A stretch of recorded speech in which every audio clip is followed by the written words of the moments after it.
Buenas noches a todos, es un placer poder saludarles.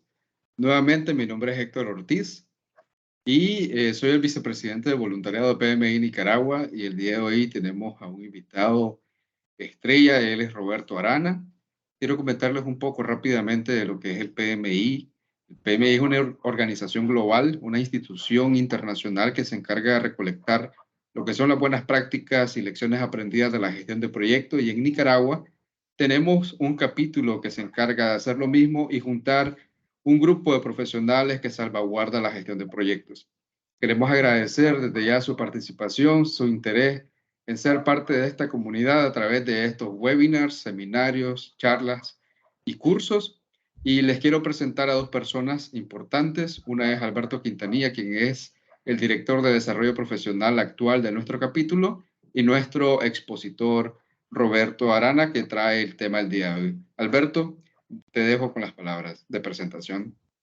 Sí, gracias, Gracias. Héctor. Siempre un gusto compartir con ustedes esto que hemos preparado para desarrollar nuestro compromiso y nuestras bases para la gestión de proyectos. En este sentido, siempre trabajando con el triángulo de talento que nos dice la metodología del PMI, las habilidades blandas, algo fundamental en esto es la negociación. Sabemos que estamos expuestos a trabajar, o es una necesidad trabajar con personas, y por tanto tenemos que gestionar el temperamento y conocer a esas personas. Parte de ello que es los problemas, el constante conflicto, la constante discordia que puede haber en los proyectos cuando expresamos nuestro punto de vista y hay puntos que divergen en ello. Bueno, sabemos que cuando hay un conflicto hay dos partes que exponen situaciones a su favor, y lo ideal es mediar para encontrar una solución más pertinente y propia para resolver esta situación y poder tener resultados ganar-ganar. Para ello tenemos a un expositor de gran valor y con una gran trayectoria y experiencia, licenciado Roberto Arana. Roberto Arana, voy a contarle un poco sobre él. Por acá tengo que es muy interesante su formación profesional. Él es psicólogo clínico y también forense. Eh, Roberto es máster en antropología y liderazgo social, graduado de la Universidad Autónoma de Nicaragua, la UNAM, con grandes honores, ¿verdad? Tenemos también que tiene un posgrado en psicología forense y mucho estudio en la parte humana, algo que me llamó mucho la atención. Roberto tiene estudio en salud sexual y reproductiva y derechos humanos. Qué interesante esto, ¿verdad? Que agrega valor, más integridad en cuanto a la gestión social. Bueno, pues para ello vamos a tener este invitado de lujo la tarde de hoy, que lo disfruten. Vamos a tener un periodo de preguntas para abordar cualquier duda que tengamos en el transcurso de la temática que desarrolle Roberto, esa experiencia que va a compartir con nosotros mediante este webinar. Que lo disfruten. Buenas noches. Bienvenido, Roberto.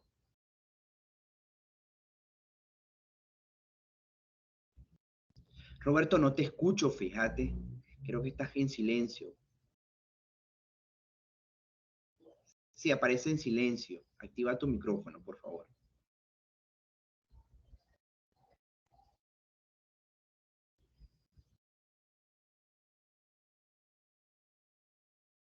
No se escucha todavía, Roberto. Sí.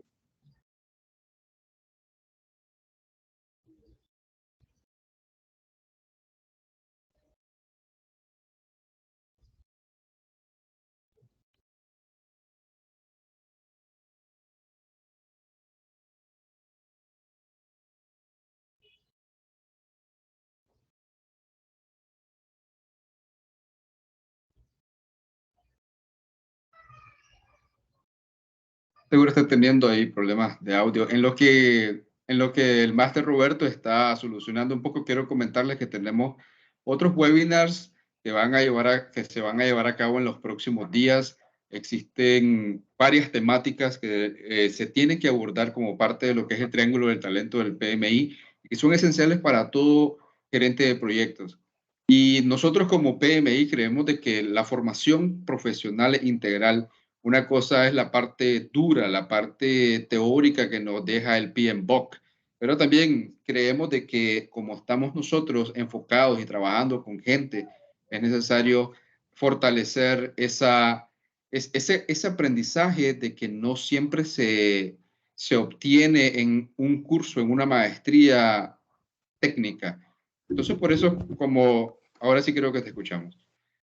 Entonces, por eso ¿Me es de que escucha? traemos, sí, ahora sí, por eso es que Ah, traemos esta serie de webinars que son de enriquecimiento profesional para cada uno. Entonces, sin más, dejo entonces al máster Roberto Arana que va a compartir con nosotros el día de hoy. Adelante. Bienvenido, solo, Roberto. gracias. Solo para verificar, ahora sí. Sí, te escuchamos muy bien. Ok, perfecto.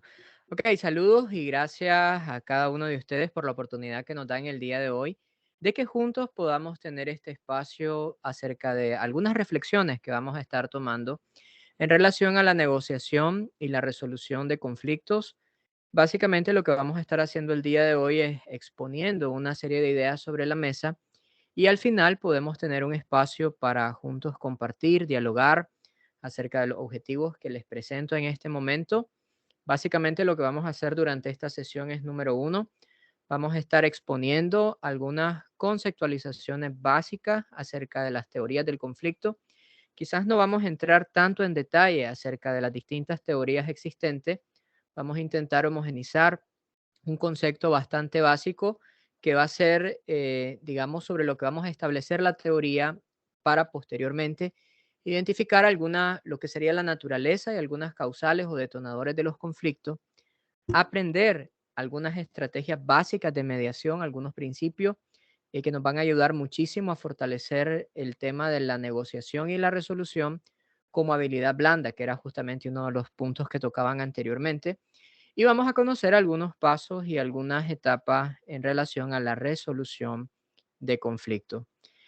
Quisiera retomar lo que mencionaban hace un momento, ya que el tema de la resolución de conflicto y la mediación puede tener distintas esferas o distintos ámbitos desde la cual lo podemos trabajar. La sociología puede dar un determinado abordaje en relación al tema de la resolución de conflicto. Existen también ciertas corrientes psicológicas, corrientes desde la línea de las ciencias políticas, desde las líneas de negocio, pero el énfasis que queremos dar el día de hoy en relación al tema de la resolución de conflicto es como una habilidad blanda, una habilidad a nivel personal, a nivel de los individuos, que se puede fortalecer y que les comento que al menos acá a nivel nacional en Nicaragua se han lanzado ciertos estudios, algunos de ellos como los de FUNIDES y otras organizaciones de investigaciones. Recientemente creo que también SwissContact estuvo lanzando los resultados acerca de las distintas habilidades blandas que se están esperando de la mano de obra a nivel nacional. Y siempre el tema de la resolución de conflicto gira como una de las más relevantes.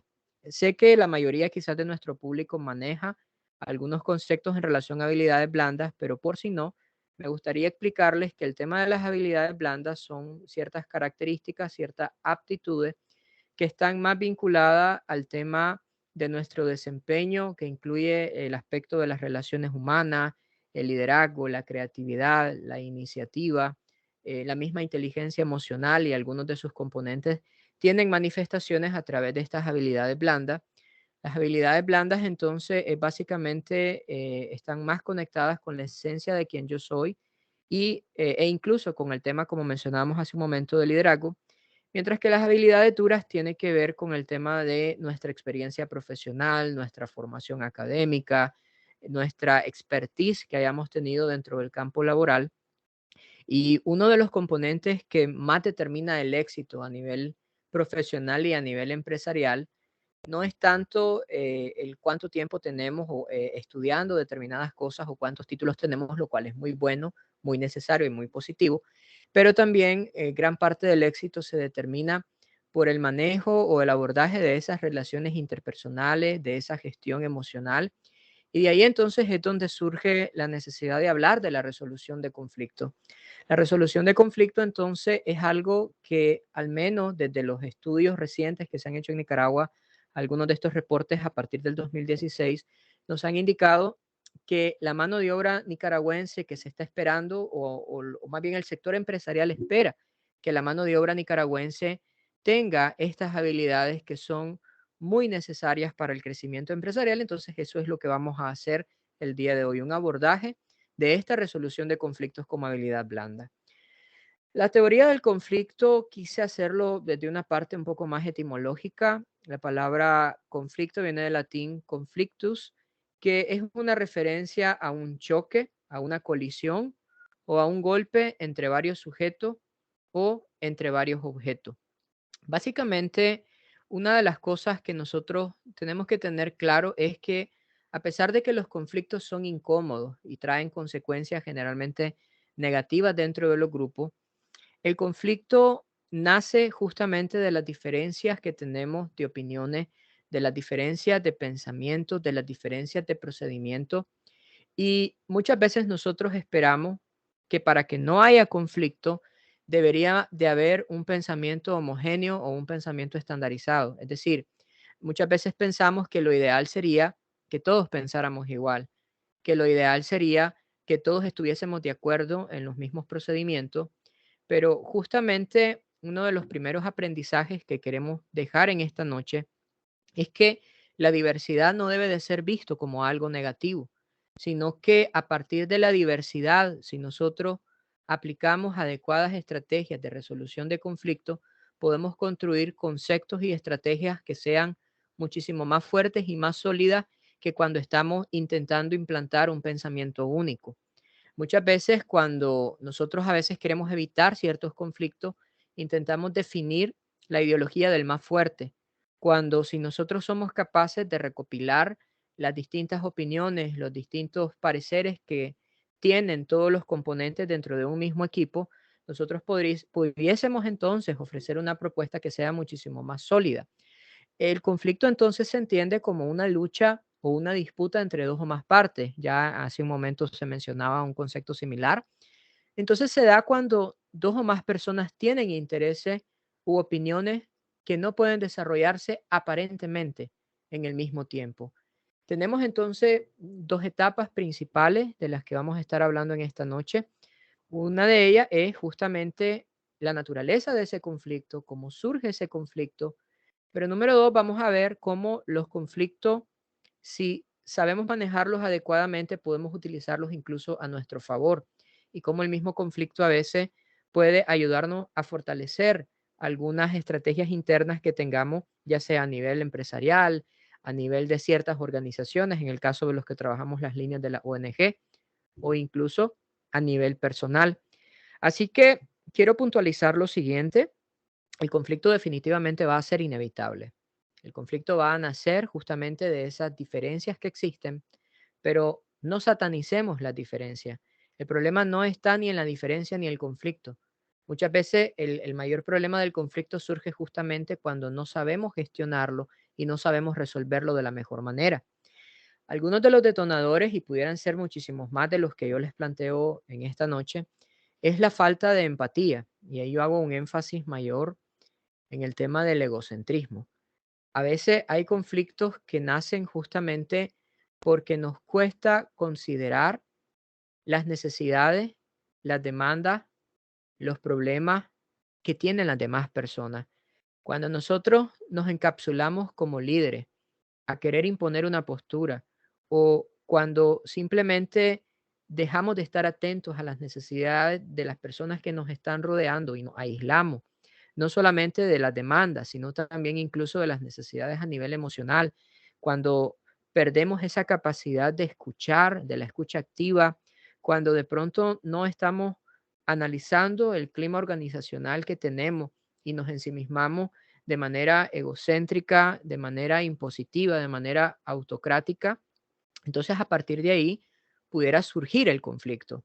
Hay conflictos históricos, como por ejemplo la misma Revolución Francesa, que surgió justamente de una serie de demandas que se presentaron por parte del pueblo y que al no ser escuchadas, el mismo pueblo entonces se enardeció a punto tal que se tomaron el palacio, se tomaron la Bastilla y fue ahí donde se da este gran movimiento social que hasta el día de hoy lo conocemos como la Revolución Francesa, pero nace justamente de, bueno, dentro de varios factores sociopolíticos que existían, justamente uno de ellos fue el que quienes estaban en el poder o quienes tenían la posición de autoridad dejaron de escuchar o de estar atentos a las necesidades Mientras que ellos vivían en palacios opulentos, el pueblo estaba pasando por necesidades.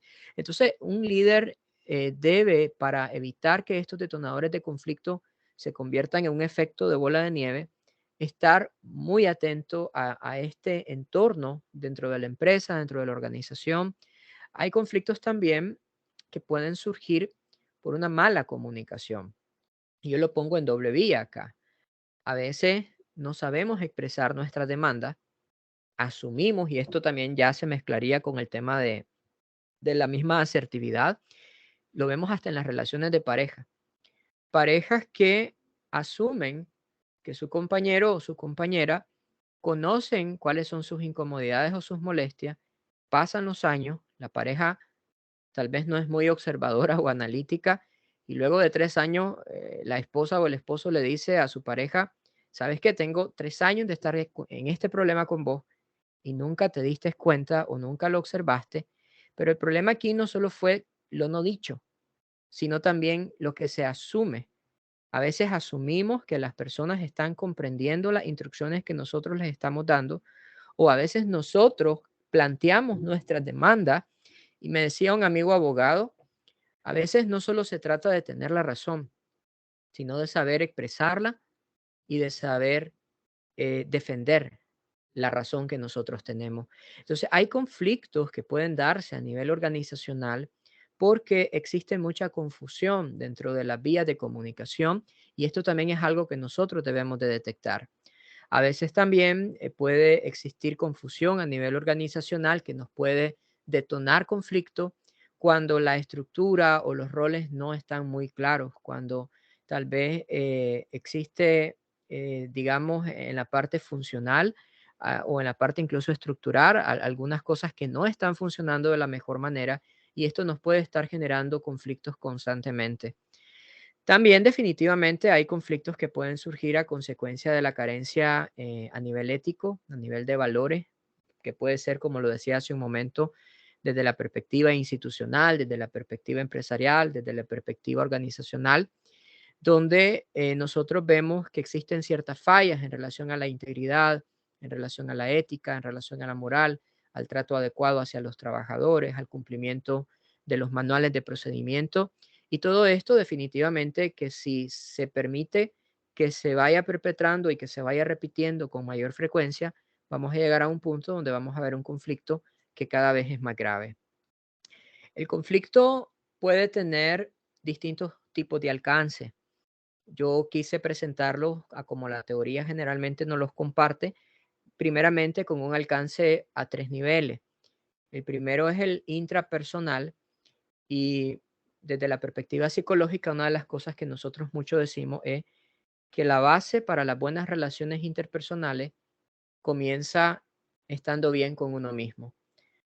Decíamos hace un momento en la teoría del conflicto que el conflicto generalmente implica dos partes, pero definitivamente también pueden haber conflictos cuya naturaleza está a nivel interno, un conflicto conmigo mismo, un conflicto muchas veces entre la parte afectiva, entre lo que siento versus lo que pienso. A veces hay conflictos a nivel de identidad, a nivel de valores, a nivel de principios, a nivel en el tema de la toma de decisiones que estamos muchas veces contrariados. A esto nosotros le llamamos ambivalencia afectiva. La gente le dice es que tengo sentimientos encontrados. Bueno, justamente este es un tipo de conflicto que se puede dar cuando de pronto tenemos que tomar ciertas decisiones que pueden afectar a otras personas o que nos están afectando directamente a nosotros mismos. Entonces, una de las primeras cosas que nosotros debemos de tratar a nivel de los conflictos para poder tener buenas relaciones interpersonales es intentar resolver las batallas internas, las batallas privadas que tenemos cada uno de nosotros. Luego, esto se puede traspolar hacia un segundo nivel. Una persona que tiene muchos conflictos a nivel interior, conflictos de inseguridad, conflictos con su autoestima, conflictos de envidias, conflictos de ser posesiva, esto se va a manifestar definitivamente en las relaciones interpersonales. Entonces vamos a ver cómo un conflicto que inicialmente estaba en el corazón y en la mente de la persona va a tener manifestaciones dentro de la dinámica grupal. Y vamos a ver que esta persona, que quizás lo que está intentando es llamar la atención o demostrar su autoridad y su poder para compensar una carencia interna, va a empezar a afectar al resto del grupo. Entonces, si notamos, hay conflictos que definitivamente sí pueden surgir a nivel interno. El tema de la resolución de conflictos como habilidad blanda está muy íntimamente conectado con algo que también entiendo que desde PMI se está abordando y es el tema también de la misma inteligencia emocional. Una persona con un nivel de inmadurez emocional baja va entonces a tener evidentemente un problema no solo con la gestión de sus propias emociones, sino con la interacción con las demás personas. Entonces es ahí donde nosotros podemos ver esa interacción, conflicto interno, generador de conflictos externos. Luego también entonces tenemos el siguiente alcance o nivel que tiene que ver con estos conflictos interpersonales, que no necesariamente implica que la persona tenga un conflicto interno, pero a veces estos conflictos en las relaciones entre dos o más personas pueden surgir, y ya en la siguiente etapa lo vamos a ver, que pueden ser de tipo ideológico, políticos, religiosos, una discrepancia con mi jefe, una discrepancia con un colega acerca de un procedimiento que yo considero que quizás no es el más adecuado. Si no sabemos manejarlo de la manera correcta, el conflicto tiende a escalar. Y luego tenemos conflictos que pueden ser a nivel institucionales o incluso a nivel de naciones.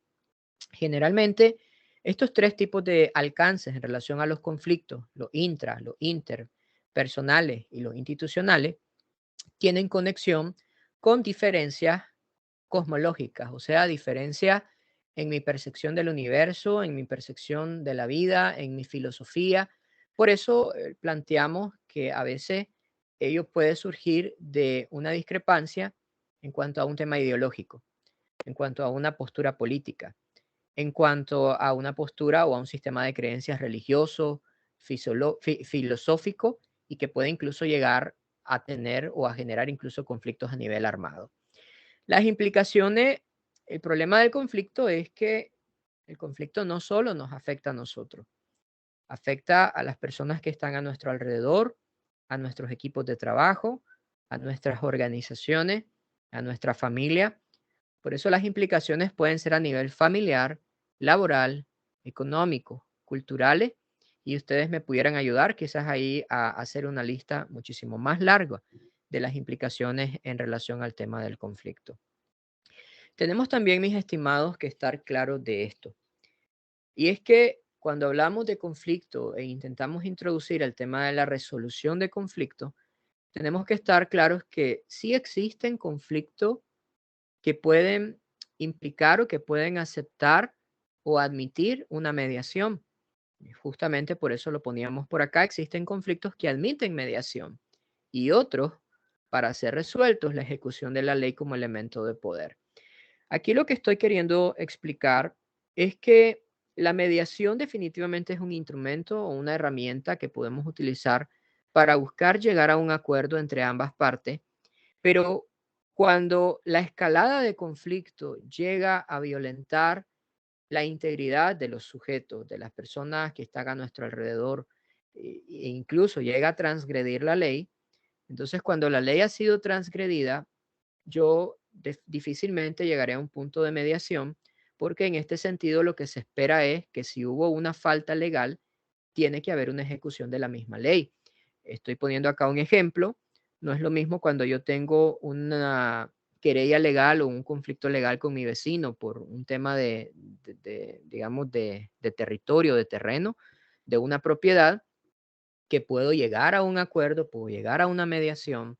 Cuando hay un problema entre dos vecinos, que uno le echa la basura al otro, pueden ir a una oficina de mediación, mediación rápida. El sistema jurídico de Nicaragua admite estos espacios y tiene la facilidad de estos espacios. Hay también oficinas de mediación a nivel empresarial, que esto evidentemente son recursos bastante útiles cuando hay un conflicto, por ejemplo, institucional, conflictos entre varias organizaciones o empresas. Entonces, sí existen espacios de mediación que pueden ser recursos muy útiles, pero lo que quería explicar acá es que cuando hay una transgresión de tipo penal, entonces definitivamente que acá no se trata de una mediación, sino una ejecución de la ley, en este caso a favor de la víctima. Es decir, una víctima no va a mediar con su abusador sexual. En este sentido, se tiene que poner una denuncia y abrir un proceso penal, y los procesos penales en teoría no admiten una mediación. Entonces, decía esto para aclarar que existen límites, que a veces nosotros pudiésemos incluso querer fantasear con el tema de la resolución de conflictos como una herramienta mágica, pensando que siempre va a generar un final feliz y lo ideal sería eso. Ya en un momento hablaremos de ganar, ganar, pero a veces la resolución de un conflicto puede ser incluso el distanciamiento de algunas de las partes. Estoy hablando, y les pongo un ejemplo de la vida diaria, de una pareja tóxica con un esposo abusivo y tal vez alguien dirá, lo ideal sería que se reconcilien y que no vuelvan a pelear. Pero si la persona va a seguir generando violencia o abusando, en este caso a la víctima, lo ideal será, y el éxito de la resolución o de la mediación será que las partes se aparten y que podamos rescatar a la víctima de este ciclo enfermo de violencia. Entonces, al final lo que estamos buscando sí es que ambas partes puedan llegar a un acuerdo, pero también necesitamos pensar que cuando existe una postura de víctima versus agresor, el conflicto ya tiene una caracterización completamente distinta. De ese tipo de conflicto no lo vamos quizás a ahondar tanto el día de hoy porque no es el objetivo, pero sí queríamos dejar claros que a veces pueden existir ciertos límites, sobre todo desde la perspectiva legal en el tema de una mediación, para buscar un acuerdo. Por eso es que cada uno de nosotros, cuando hablemos acerca de un conflicto y decimos, ok, yo tengo un conflicto entre mis empleados o existe un conflicto que se está dando constantemente en mi empresa, antes de intentar hablar de una mediación o de una resolución, yo debo de estar claro de cuál es mi punto límite de no retorno y cuáles son mis innegociables. La resolución busca conocer a la otra parte para saber qué es lo que demanda, qué es lo que pide y cómo podemos llegar a un acuerdo. Pero antes de yo estudiar a la otra parte, yo debo de estar de acuerdo o más bien conocer de mí mismo, o si es en este caso es una organización, reunirme con mi equipo de trabajo y preguntarle a mi equipo de trabajo qué cosas no estamos dispuestos a ceder, qué cosas sí pudiéramos dar, qué pasos para poder llegar a una conciliación o un acuerdo pudiéramos nosotros de pronto perder para ganar, pero cuáles son aquellas cosas que nosotros definitivamente como institución o como persona no estamos dispuestos a negociar. Si esto fuese en el tema del matrimonio, la pregunta sería, ¿qué cosa usted no le perdonaría a su pareja? Y usted dice, ese es un innegociable para mí. Si fuese a nivel organizacional, entonces es el mismo principio.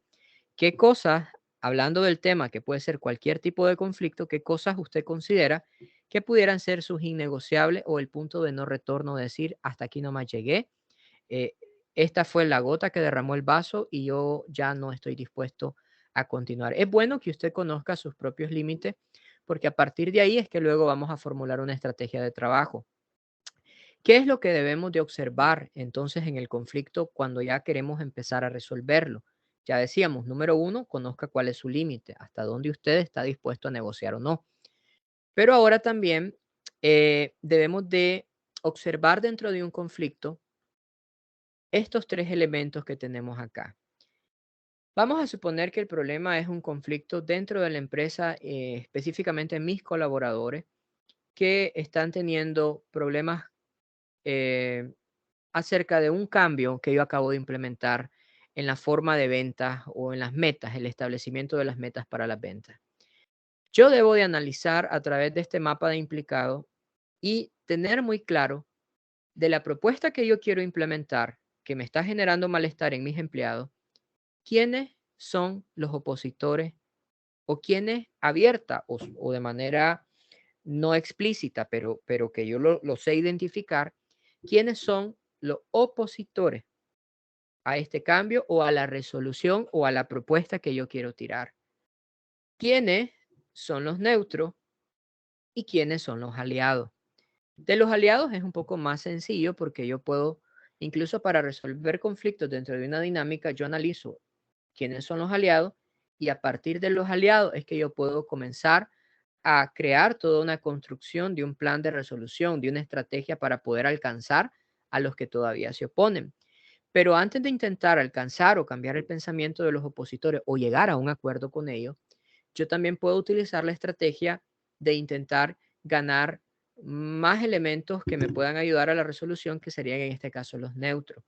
Para yo poder conocer los neutros, no solamente los identifico, sino también que empiezo a explorar por qué no están ni a favor ni en contra. O sea, ¿qué les impide apoyar completamente mi propuesta? Quizás es miedo, quizás dicen es que si yo opino voy a entrar en conflicto con mis compañeros y yo paso la mayor parte del tiempo con ellos.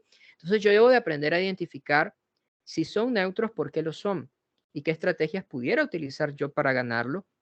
Y en el caso de los opositores, en un momento les explicaré algunas técnicas que podemos utilizar para conocerlos mejor y para a partir de ahí poder formular una propuesta que nos lleve a ese acuerdo tan deseado en la resolución. En este sentido, si yo ya sé o he observado quiénes son los opositores, los neutros y en este caso los aliados, yo debo de aprender a conocer y explorar cuáles son los intereses de mi contraparte. Ojo a esto, a veces el conflicto, aparentemente la demanda es ceder o no ceder en X postura, pero de pronto yo puedo crear necesidades alternas que se conviertan en un punto de negación con mi contraparte, de negociación, perdón, con mi contraparte. ¿Qué significa eso? Significa de que si dos personas están peleando porque uno quiere comer cerdo y el otro quiere comer res y van a ir a un restaurante donde solamente tiene cerdo o res, este restaurante solo vende cerdo y aquel restaurante solo vende res, y es una pareja y tienen que escoger entre una de las dos opciones, bueno, la solución puede ser crear una tercera alternativa. En este caso puede ser o un lugar que venda a ambos, o si a ambos les gusta pollo, entonces podemos ir a un lugar que solamente venda pollo asado y ni comimos res ni comimos cerdo, pero encontramos un punto de convergencia. Pero para poder encontrar puntos de convergencia que pueden ser rutas alternas, tal vez el dilema original era res cerdo, pero lo que hicimos fue crear una tercera alternativa o una cuarta alternativa o una quinta alternativa. Pero para que nosotros tengamos la capacidad de crear nuevas propuestas que nos puedan ayudar a llegar a una negociación, nosotros necesitamos conocer muy bien los intereses de nuestra contraparte. De pronto el litigio es por una propiedad, pero nos damos cuenta de que yo tengo algo que él desea, que no está involucrado en el tema de la querella o del conflicto inicial, pero que se puede convertir en una propuesta alternativa que nos puede ayudar a llegar a un acuerdo. Y como les decía, incluso tal vez no resolviendo el conflicto original, sino creando una solución que haga que ambas partes puedan estar en paz. Hay muchas alternativas en este sentido, pero lo importante y en lo que sí quiero hacer énfasis es, necesitamos investigar a nuestra contraparte. Necesitamos también conocer y estar claros de entender realmente cuáles son sus demandas. Muchas veces nosotros asumimos, y ya lo decíamos hace un momento, el tema de la comunicación, asumimos que entendemos cuál es el conflicto. De pronto su hijo está enojado con usted porque de pronto usted dice, es que mi hijo mucho me está pidiendo cosas y yo no le doy todo lo que me está pidiendo, entonces él está enojado. Pero de pronto lo que usted está asumiendo es que él está haciendo una demanda material, pero quizás la demanda real que su hijo por el cual está enojado es porque dice que mi papá no me entiende, no me presta atención y siento que yo no le importo. Pero usted va a decir, pero si yo te doy lo que necesitas. Entonces yo asumo que la demanda es que seguro es porque no le quise comprar la computadora que quiso, pero de pronto la naturaleza del conflicto puede ir un poco más profunda. Entonces, este principio en familia se aplica también a nivel institucional. Nosotros podemos asumir que nuestros empleados están enojados por un cambio de una política interna, cuando de pronto la verdadera situación o la verdadera demanda puede ser algo totalmente diferente. Entonces, debemos de estar claros no solo de los intereses de la contraparte, de la demanda, de también reconocer o aprender a reconocer qué es lo que tiene mi contraparte y qué necesita. Porque de esas dos cosas es de las que yo puedo luego construir una alternativa. Estas alternativas es lo que le llamamos, a como pongo en pantalla por ahí, un abanico de alternativas. Yo debo de tener varios ases bajo la manga. Y en este sentido, yo puedo llegar a discutir por el asunto original por el cual estamos, el asunto en cuestión, pero también yo debo de ya ir pensando en las posibles preguntas, en las posibles contrapropuestas, incluso que la otra parte me pueda realizar. Acá, este mapa de empatía nosotros lo usamos incluso en temas de negocio.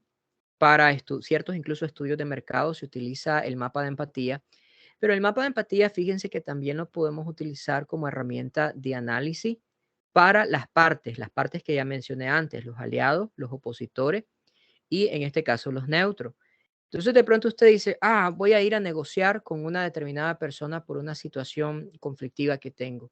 Entonces yo puedo investigar aplicando la herramienta del mapa de empatía, que por cuestión de tiempo tal vez no la voy a explicar cómo se utiliza, pero incluso en internet hay bastante tutoriales muy buenos en relación a cómo utilizarlos y hay también manuales bastante completos sobre cómo usar esta herramienta. Solo se las presento por acá si alguien no la conoce.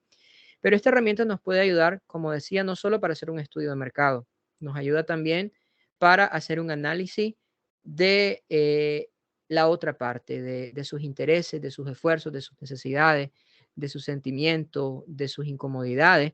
Y a partir de estos mapas de empatía o incluso las mismas propuestas de valor, las estrategias de propuesta de valor, también se pueden aplicar dentro del campo de la resolución de conflictos.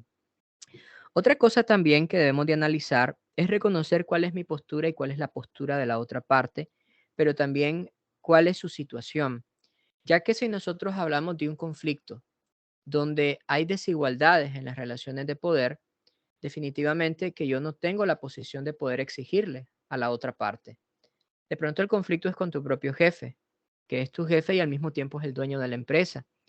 Tal vez mi demanda es justa y definitivamente yo digo, oye, yo tengo la razón en lo que quiero pedir, pero estoy en una postura en la que yo no puedo de pronto a mi jefe imponerle.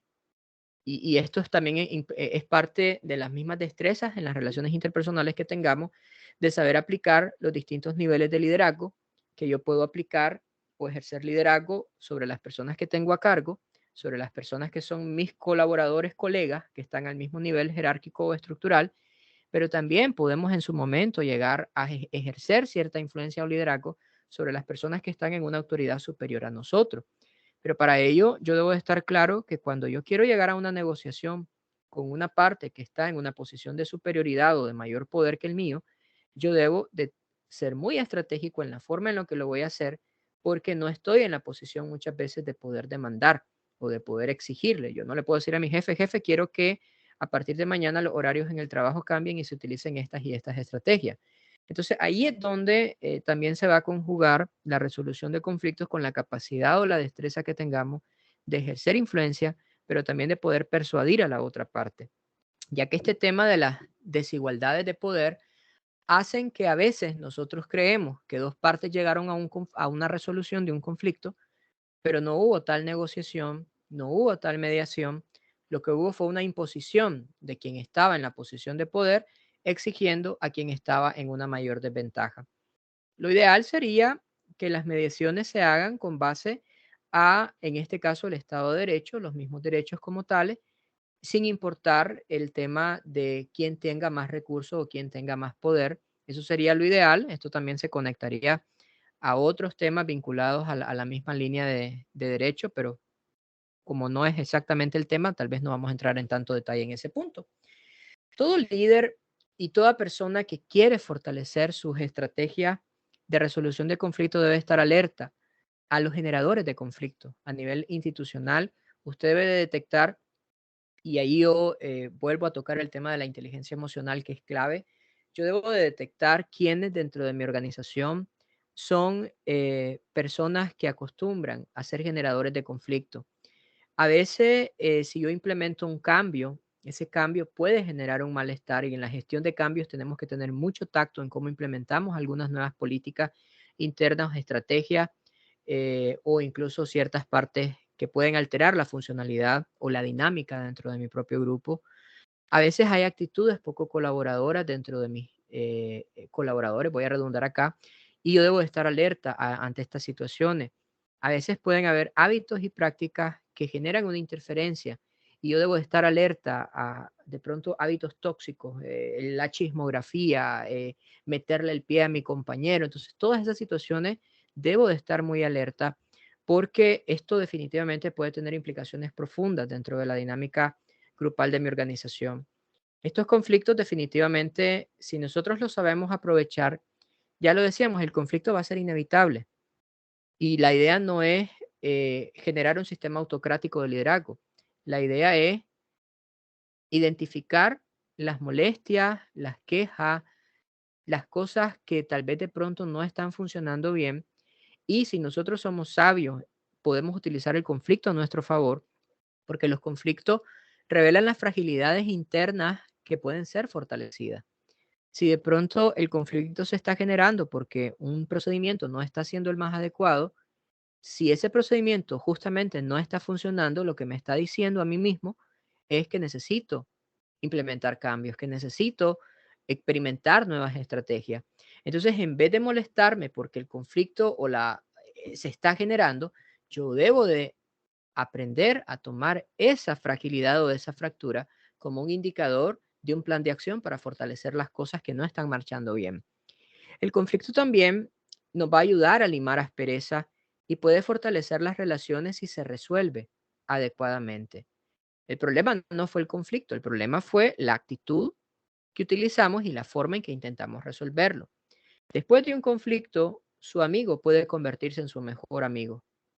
Después de un conflicto, si no se resuelve bien, su amigo puede convertirse en su enemigo. Lo vemos constantemente en redes sociales. Publica aquí con el amor de mi vida. 5 días después, ambos están bloqueados. ¿Qué pasó? Hubo un conflicto. Posiblemente el conflicto o no admitía una mediación o no supieron manejarlo para llegar a un acuerdo. Entonces la relación o se fortalece o se desintegra. Dependerá del tipo de conflicto, pero también dependerá de la madurez con la que lo podamos resolver. Y por eso es la importancia de estas estrategias de resolución de conflicto, porque el conflicto al final, si lo usamos bien, nos puede brindar una ruta de un plan de mejora. En el tema de la resolución de conflicto, las actitudes que nos van a ayudar a ser mediadores, y también esto es parte de las mismas habilidades blandas, es la proactividad, tomar la iniciativa, ser propositivo también. No necesitamos personas que identifiquen los conflictos únicamente. Necesitamos personas que propongan alternativas. Y cuando escuchamos a alguien exponiendo una situación conflictiva, siempre es importante luego hacerle la pregunta, ¿has pensado en alguna alternativa? ¿Tenés alguna propuesta para resolver ese problema? Tenemos también que aprender a ser flexibles. El pragmatismo y el a veces ser muy cuadrado, diríamos nosotros, a veces nos cierra a los cambios y nos cierra a pensar en nuevas posibilidades de soluciones. Es que las cosas se han hecho así siempre y se tienen que seguir haciendo así porque sí. Pero si nosotros nos cerramos en nuestro propio punto o caemos en lo que mencionábamos del egocentrismo, eso nos va a estancar. Tenemos que promover por eso a nivel institucional, a nivel de las organizaciones, una cultura de paz.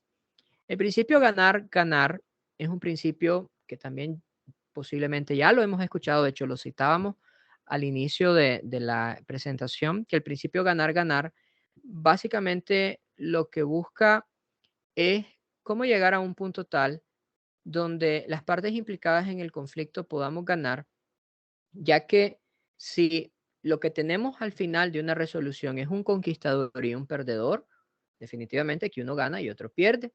El que pierde, posiblemente diremos, el conflicto se resolvió, pero el que perdió y quedó en una posición totalmente de desventaja y que no se escuchó su punto porque quizás había una diferencia de poder entre las partes, no va a quedar satisfecho. Es como cuando alguien dice, se hace silencio y punto. Lo dicen en la casa, a veces el padre de familia, la madre, se callan porque digo. Y sí, posiblemente va a haber silencio, pero a nivel interno van a haber gritos. Es decir, la persona que tuvo que obedecer o que definitivamente no tuvo otra opción más que callar, calla, pero internamente el conflicto ahí queda. Entonces, lo que intentamos con la metodología ganar, ganar es justamente cómo podemos encontrar una solución donde ambos podamos salir beneficiados, donde incluso a veces yo voy a tener que ceder para poder llegar a un acuerdo donde la otra persona también sienta que no perdió completamente. El problema es que cuando sabemos que tenemos todas las de ganar, lo que queremos es ganar, ganar, pero no ganar, que no que el otro gane, sino ganar, ganar y ganar siempre yo.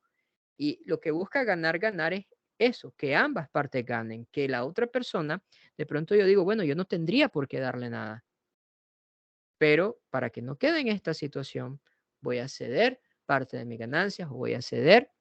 Esto bueno, ya por tiempo no voy a poder contar esa historia, pero hay una historia que quería contarles acerca de alguien que incluso cedía parte de una ganancia que tenía para poder promover el bienestar dentro de sus colaboradores, aún no teniendo que hacerlo. Entonces, a veces hay ciertas situaciones que nosotros podremos ver como una pérdida aparente, pero si somos capaces de salvar una relación o de llegar a un acuerdo que no solo termine con el conflicto, sino también que genere bienestar. Eso es lo que estamos buscando. No solo que el problema aparentemente acabe, sino que genere un bienestar que sea lo más perdurable posible en las partes implicadas. Allí es donde nosotros habremos obtenido un ganar-ganar. Ganar-ganar sería un tema completo de 1 hora o más de 1 hora, incluso donde podríamos abordar este punto.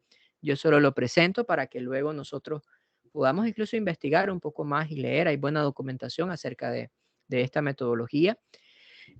Preguntas claves entonces que debemos de hacernos al momento de intentar resolver un conflicto. ¿Cuál es realmente el conflicto? ¿Qué propones para resolverlo?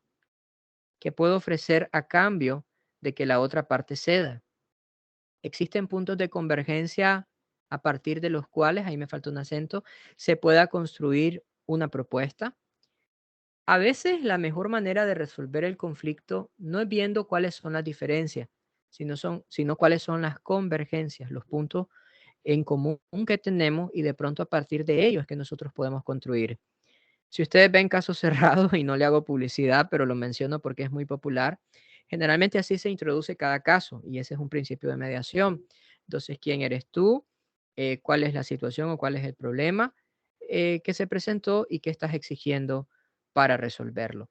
O cuál es tu demanda y qué exiges para resolverlo. Esos son los elementos que debemos de estar claros y ese qué exiges para resolverlo es lo que se convertiría en la propuesta, que puede tener una contrapropuesta de la otra parte, y ahí es donde entra el arte de la negociación para llegar a un acuerdo o a una serie de acuerdos finales, que en teoría deberían de estar por escritos cuando son temas institucionales. Estos pasos, y con esto cierro, ya estamos creo en tiempo, entiende qué quiere la otra parte, ya lo decíamos, investigue, estudie, analice, explore a su contraparte. Incluso si tiene un contrincante a nivel empresarial, que no debería existir, pues al final todos deberíamos de remar en la misma dirección. Pero si hay una persona que se dice, wow, es que generalmente me está causando conflictos constantes, todo lo que yo hago lo cuestiona, estudie a esa persona, investigue mejor su entorno, sus características, apele a sus intereses, son estrategias que nos pueden servir. Conozca los puntos fuertes y débiles de la otra parte. Identifique al máximo responsable, quiénes son los que tienen el poder de decisión. Mantenga la calma. Fíjese que cuando usted esté intentando resolver un conflicto, lo más difícil de hacer es callar, pero es lo mejor que podemos hacer. Calle al inicio, tenga una escucha activa, deje que la otra persona se desahogue, le ataque incluso, déjelo. Pero si usted es capaz de autogestionar sus propias emociones, mantener el dominio propio y dejar que la otra parte evacúe, si ella incluso se deja controlar por la rabia, va a actuar de manera errante, de manera impulsiva, y eso incluso puede ser un punto que yo puedo tomar a mi favor si logro mantener la calma. La idea es alcanzar siempre ese acuerdo. El objetivo de una negociación no es ganar, sino que haya un beneficio para ambas partes, que es la filosofía ganar-ganar, porque nadie quiere acabar perdiendo y busca un final satisfactorio para todas las partes. Aquí entonces algunas cosas que nos van a servir es mantener también en esta, que esto ya sería otro tema también, pero igual lo menciono, algo que nos ayuda en la resolución de conflictos, otra habilidad blanda, que es la comunicación efectiva. Y aquí yo puse 4 niveles importantes en esta comunicación. Efectiva porque comunico el mensaje que quiero comunicar. Afectiva porque puedo transmitir la emoción sin lastimar ni dañar a la otra persona, que ahí entonces entramos en la asertiva, que es comunicar las cosas correctas de la manera correcta. Y la persuasiva porque busco a través de la comunicación como herramienta de resolución convencer o persuadir a la otra parte acerca de mi punto. Básicamente, entonces, concluimos que el conflicto definitivamente es incómodo, es inevitable, es una realidad, pero que lo que buscamos en esto es llegar a acuerdos que nos puedan fortalecer. Los conflictos revelan justamente fragilidades o debilidades que podemos tener, pero que si nosotros aprendemos a afinar cada vez más esta habilidad a nivel personal y somos pacificadores y somos personas que llegamos a alcanzar acuerdos a través de la mediación, podemos no solo fortalecer nuestras empresas, sino también incluso nuestra familia y hasta nuestra misma nación. Así que mis estimados, muchísimas gracias por este espacio. Yo es todo lo que tenía que compartir por ahora y regreso nuevamente el micrófono a nuestro moderador.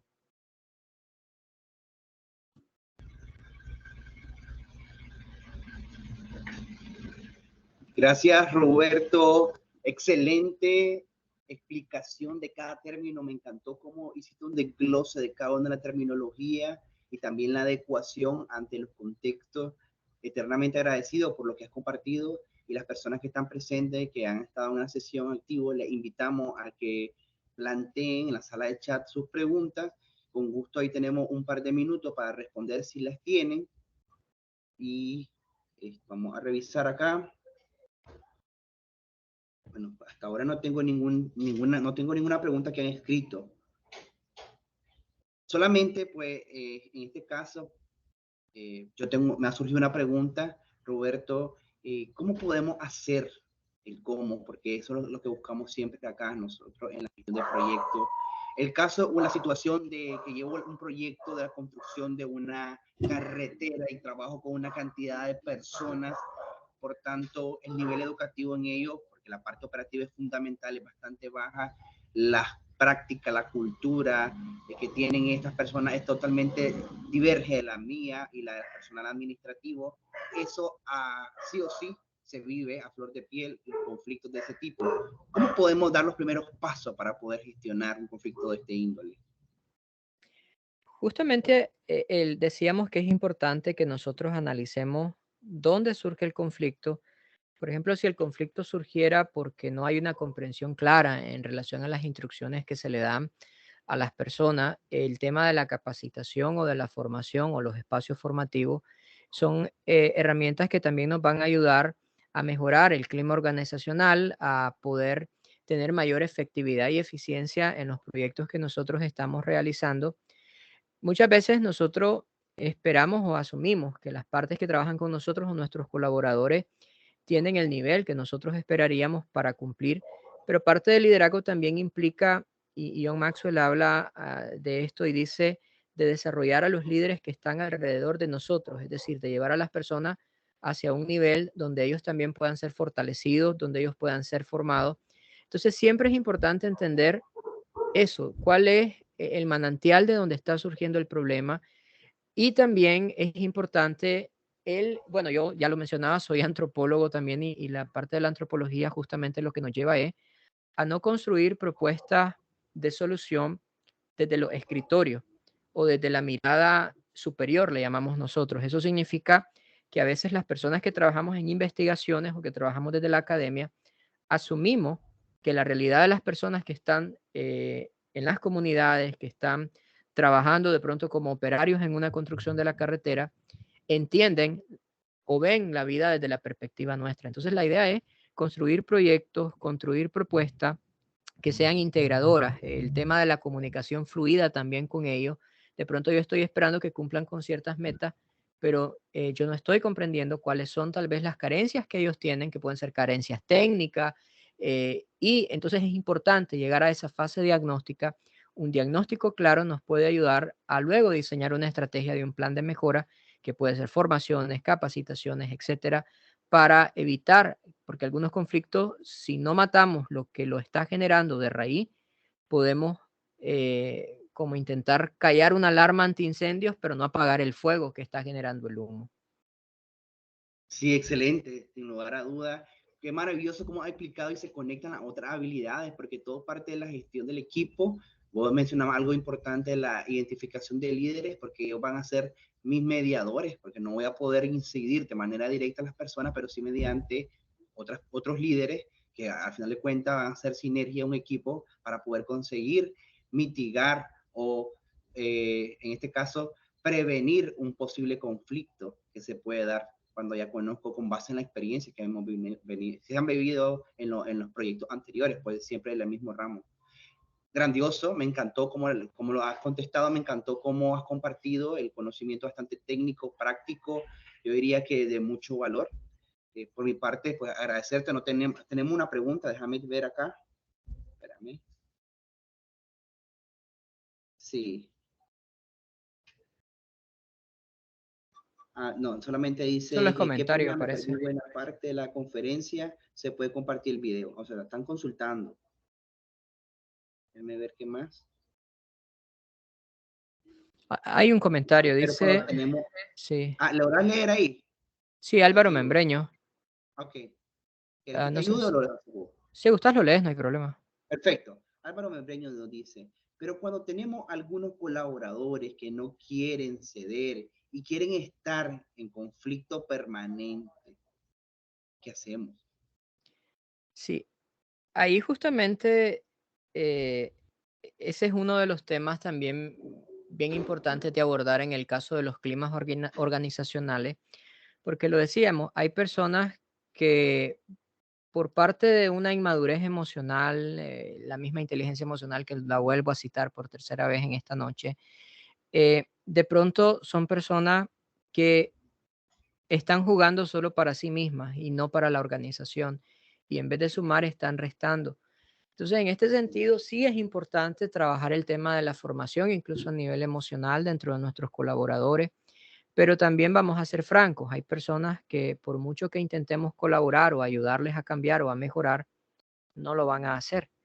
Y en este sentido es donde nosotros tendremos que analizar si esta persona está sumando o restando, porque de pronto puede ser efectiva en las funciones de su trabajo, en su desempeño laboral, pero negativa en el tema de las relaciones interpersonales. Y ahí yo tengo que analizar a qué le voy a dar más valor y de pronto hasta si estoy perdiendo otros colaboradores efectivos o eficientes debido a el conflicto que esta persona me está generando.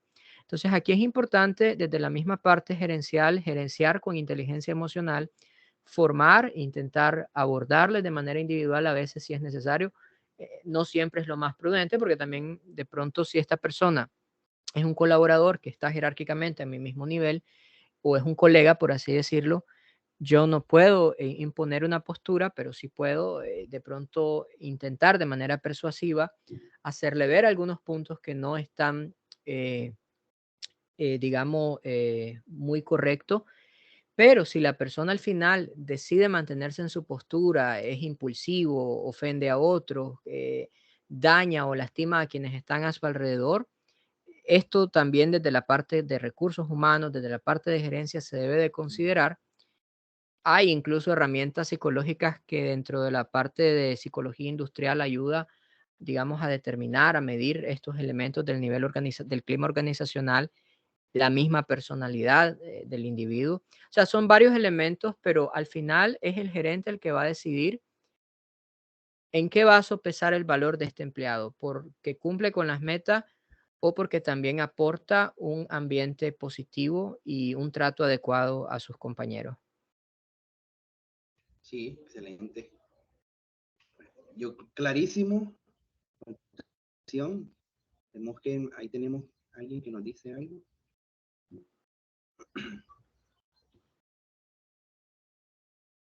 Ok. Bueno, no tenemos más preguntas. Ujú.